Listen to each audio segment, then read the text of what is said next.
Ela é endocrinologista, muito conhecida aqui em Blumenau e na nossa região. Eu converso hoje com a doutora Clarice Couto. Vamos entender melhor como que funciona a nossa tireoide?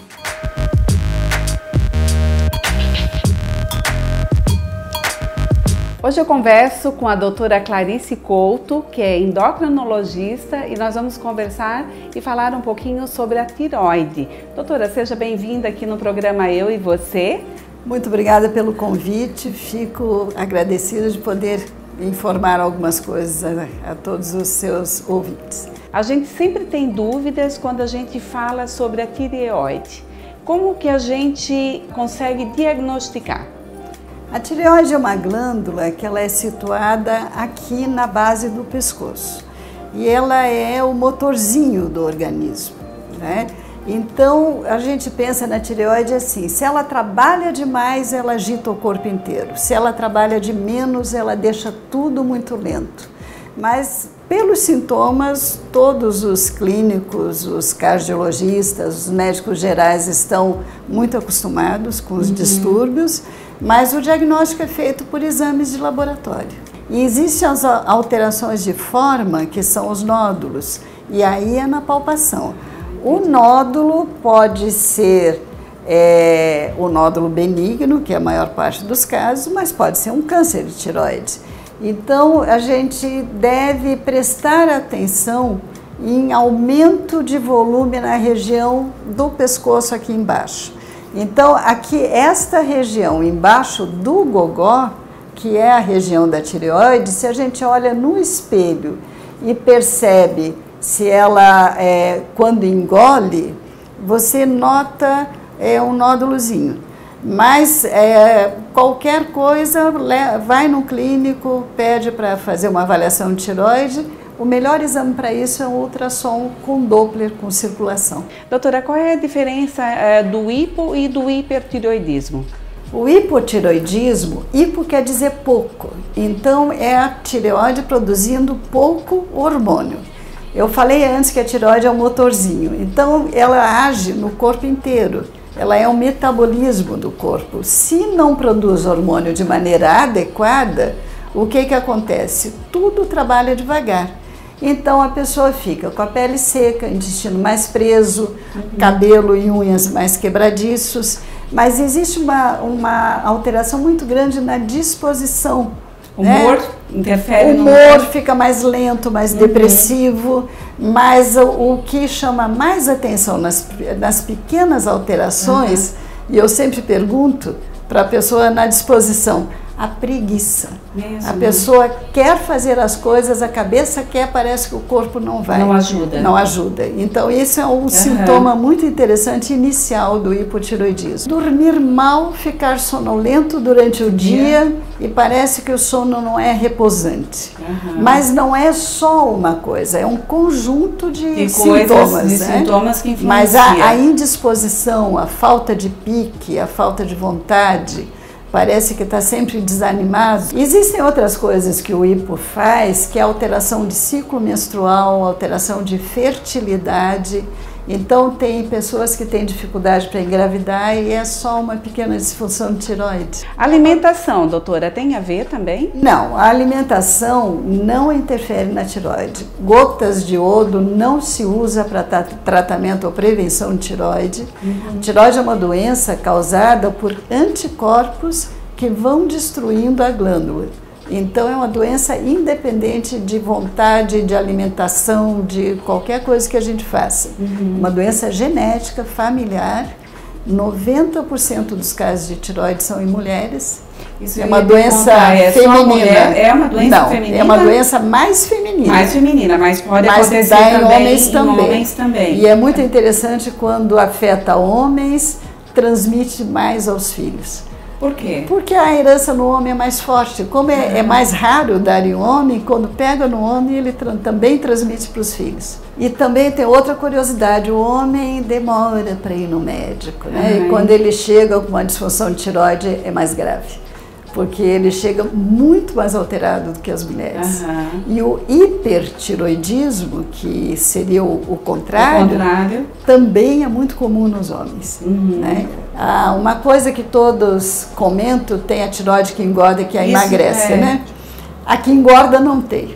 A que engorda é mito. Tá? Mesmo? A tireoide, mesmo que esteja com uma falta de hormônio muito grande, ela não aumenta peso, ela retém água. Por isso que às vezes a pessoa acha que está engordando, mas é só a retenção, então. E no máximo, quando tem uma alteração muito grande, 6 quilos. Então, alguém engordou 10, 15, 20, não se iluda. Não coloca a culpa na tireoide, porque não é. O hipertiroidismo faz perder peso. Quer dizer, não existe tireoide que engorda, mas existe tireoide que emagrece. Porque o hipertiroidismo, ele faz o metabolismo todo trabalhar demais. Então, existe uma aceleração da frequência cardíaca o tempo todo, acima de 100, e o coração batendo rápido, ele queima caloria. Então, o emagrecimento rápido, 8 a 10 quilos em 1, 2 meses, com o coração muito acelerado e a pessoa comendo bem, sem diarreia, ou às vezes um pouco de diarreia, mas sem outros sintomas mais chamativos, pensa-se em tireoide. Doutora, qual é mais grave dos dois, o hipo ou o hiper? O hipertiroidismo, ele tem uma alteração cardíaca muito grande. Então, ele pode dar arritmia severa e ele pode fazer hipertrofia de musculatura de coração.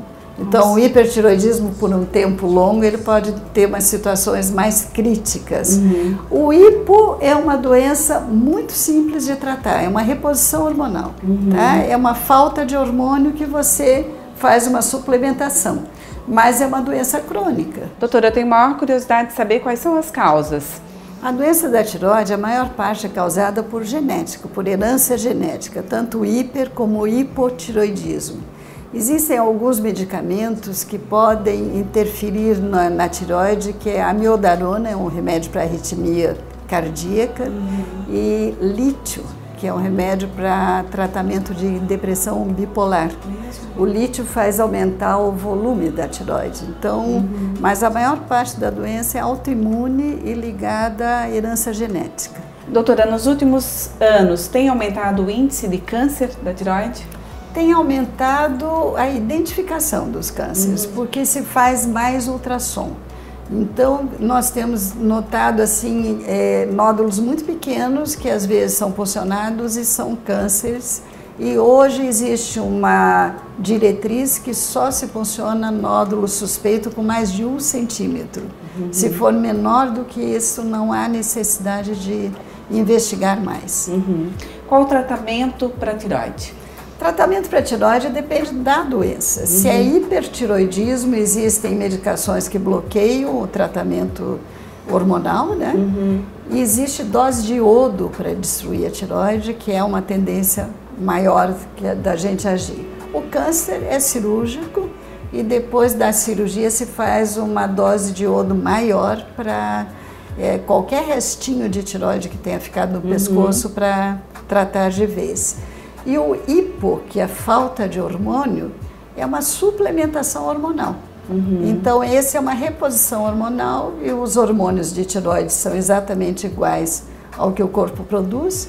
Então, é uma dose, um comprimidinho que se toma para a vida toda. Vai se tomar ao longo da vida? Sempre, porque o remédio trata por 24 horas.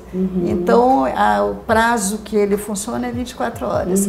Mas, para vocês entenderem, é isso aqui, ó. Eu não enxergo direito, boto meu óculos e corrijo, né? O da tireoide é a mesma coisa, tá? A gente faz uma suplementação, corrige. É uma doença tranquila, simples de tratar. E ela dá muito sintoma, então vale a pena fazer o tratamento e é uma coisa que precisa ser tratada corretamente. A pessoa se sente muito melhor com o tratamento. Além do tratamento médico, medicação, consulta médica, a pessoa ela também não só com essa doença, mas com qualquer outra doença, se ela tiver fé aliada ao tratamento, o que muda? Hoje existe uma tendência de todas as faculdades de se aliar a espiritualidade ao tratamento médico. E a espiritualidade é a religiosidade que essa pessoa tem. Independente de religião, quais são as crenças que essa pessoa tem? Existem crenças que atrapalham no tratamento e nós precisamos muitas vezes desmistificar isso. E a pessoa que tem fé em algo superior, ela tem um amparo maior e uma resposta maior ao tratamento. Existem muitos estudos que veem inclusive pessoa em coma no hospital, que ela não é capaz de pensar e de fazer nenhuma oração por si mesma. Se existe uma rede de amigos orando por essa pessoa, a chance dela melhorar é maior do que uma pessoa abandonada sem nenhum suporte espiritual. Eu estou evitando falar em religioso porque independe de religião. Da religião, porque da são crença. várias a crença. E nós, como médicos, temos que estimular a religiosidade que a pessoa tem. Qual é a sua religião, qual é o seu suporte, principalmente em doença grave. Preste atenção no seu corpo. O corpo fala e precisa ser ouvido. Alteração de humor sem explicação, de peso sem explicação, palpitações, falta de ar, muita indisposição, muito cansaço, o corpo está dizendo que alguma coisa está errada. Procure médico com mais assiduidade. Uma boa consulta, uma vez por ano, a gente já faz uma bateria de exames completa e acaba identificando muitas coisas. Sempre que tiver sintoma, procure ajuda, que nós estamos aqui para isso. Muito obrigada, doutora, pela consulta aqui, porque a gente acaba fazendo uma consulta também. Muito obrigada. Obrigada, e ficamos à disposição para outras informações. Obrigada. Tá.